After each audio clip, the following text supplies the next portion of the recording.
शांत रह, अपने गुस्से, अपनी खुशी, अपने जज्बातों को काबू कर। लोग तुम्हारे बारे में क्या सोच रहे हैं उस पर ध्यान मत दे। तुझे बुरा भला बोल रहे हैं बोलने दे, तू कुछ मत बोल। अपने लक्ष्य पर ध्यान केंद्रित कर, क्योंकि जिस दिन तू अपना लक्ष्य पाने में कामयाब हो जाएगा ना, तेरी सफलता ही उन सभी लोगों को तमाचा मारेगी और चीख चीख कर दुनिया को बताएगी कि तेरे कदम इतिहास बनाने की दिशा की ओर बढ़ चुके हैं। तुझे किसी को बताने की जरूरत नहीं पड़ेगी कि तूने कुछ फोड़ा है।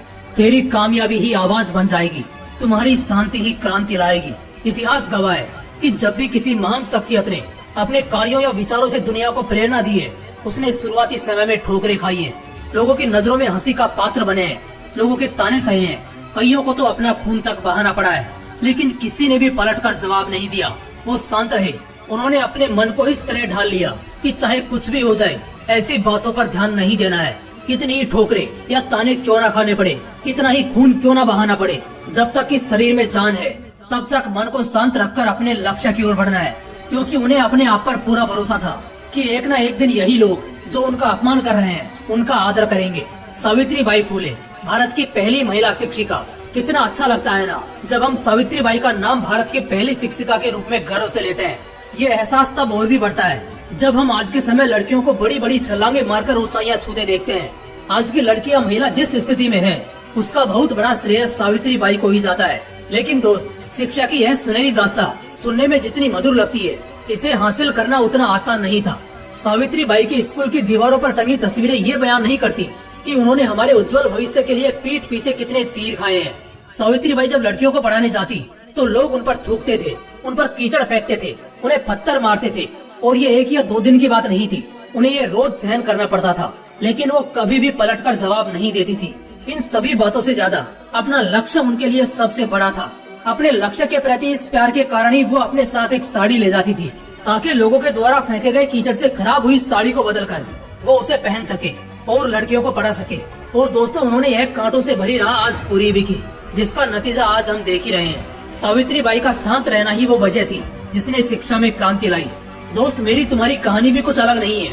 लोगों के ताने सुनकर, अवॉइड करके अपनी फीलिंग्स को दबाकर ऊंचाई पर कैसे पहुंचा जा सकता है, ये हमसे बेहतर शायद ही कोई जानता होगा। हमारे देश में हमारे पड़ोसी, हमारे गांव के लोग, रिश्तेदार हमें एडवाइस देते हैं, सजेशन देते हैं, कुछ करता भी है कि ऐसे ही खाली बैठा है, ऐसा ताना मारते हैं। बाहर देशों में लोगों को कौन क्या कर रहा है, क्या करेगा, कुछ कर भी रहा है या नहीं, इन सभी से कुछ मतलब नहीं होता। इसलिए उन देशों में हम जैसों को लोगों के ताने खाने की आदत नहीं होती, इसलिए वो कुछ बोलते भी नहीं। क्योंकि हमारे देश में लोगों को इतनी फुर्सत है कि वो दूसरों की लाइफ डिस्कस करे, दूसरों की जिंदगी में क्या चल रहा है, उसका स्वभाव कैसा है, ऐसी बातों पर चर्चा करे। इस कारण हम जैसे लोगों को ऐसे लोगों को उल्टा बोल के जवाब देने का मन करता है। और यही वो छोटा सा पीरियड होता है जब हमारी किस्मत हमारे साथ खेलती है। क्योंकि क्या होता है, गुस्से के मारे हम अपने लक्ष्य के बारे में उन्हें बता देते हैं, मैं ये कर रहा हूँ, वो कर रहा हूँ, ऐसा कर रहा हूँ, वैसा कर रहा हूँ, और तू क्या कर रहा है, ये सब बोल देते हैं। अब इसमें 2 बातें होती हैं, या तो हम उस लक्ष्य को पूरा करके उसे जवाब देते हैं, नहीं तो फेल होकर उन सभी लोगों की नजर में जिंदगी भर के लिए हंसी के पात्र हो जाते हैं। ऐसा हंसी का पात्र बनना आपको ना तो चैन से खाने देता है और ना ही सोने देता है। सोते जागते खाते पीते दिमाग में बस यही चलता रहता है कि काश उस दिन कुछ अनाप शनाप ना बका होता तो आज ये दिन देखना ना पड़ता।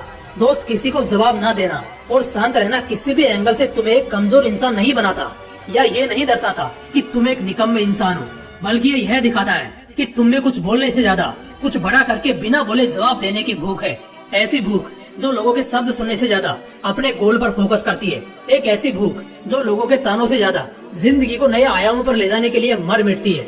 एक ऐसी भूख जो तब तक नहीं मिटेगी जब तक लोगों के तानों का जवाब तुम्हारी कामयाबी से ना दे दे। इसलिए शांत रहने के इम्पोर्टेंस को समझो। जितनी देर शांत रहोगे उतना ही मीठा फल तुम्हें चखने को मिलेगा। क्योंकि एक बात याद रखना, खाली बर्तन ही आवाज करता है, भरे बर्तन से कभी आवाज नहीं आती। दोस्त, बोलने वाले बोलते रहेंगे, जलने वाले जलते रहेंगे, ताना मारने वाले ताना मारते रहेंगे। तुम्हारी अच्छाई से उन्हें कुछ फर्क नहीं पड़ता, बल्कि वो तो यह सोचते रहते हैं कि तुम्हारे शांत मन में भूचाल पैदा करके तुम्हारा ध्यान भटकाया जाए।